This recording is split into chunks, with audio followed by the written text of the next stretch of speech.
ధనాపేక్ష సమస్త కీడునకు మూలమని బైబిల్ చెప్తా ఉంది. ఈరోజు పేరును సంపాదించే కొంతమంది అయితే ధనాన్ని సంపాదించాలి అని చెప్పేసి ప్రాకులాడుతున్న వారు ఎంతోమంది భూమి మీద ఉన్నారు. కానీ ప్రభు చెప్పాడు, ధనాన్ని నమ్ముకున్న వాడు పాడైపోను అని అన్నాడు. ఈరోజు పాడైపోవటం ఏమో, కానీ ఆ ధనాపేక్షలో పడిపోయి అనేకులను పాడు చేస్తూ ఉన్నారు. నా దగ్గర ధనం ఉంటే నా కాళ్ళ కాడికి అందరూ వస్తారని చూస్తూ ఉన్నారు.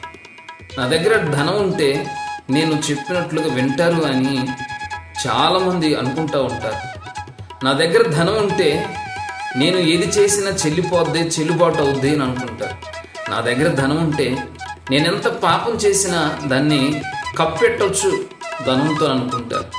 నా దగ్గర ధనం ఉంటే నేను ఏదైనా చేయగలను, ఏదైనా తినగలను, ఏదైనా కొనుక్కోగలను అని అనుకుంటాడు. కానీ గుర్తుపెట్టుకో,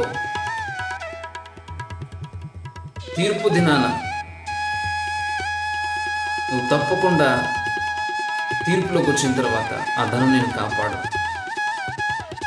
నీతి మరణం నుంచి తప్పిస్తుంది, ధనం కాదు నేను తప్పించేది.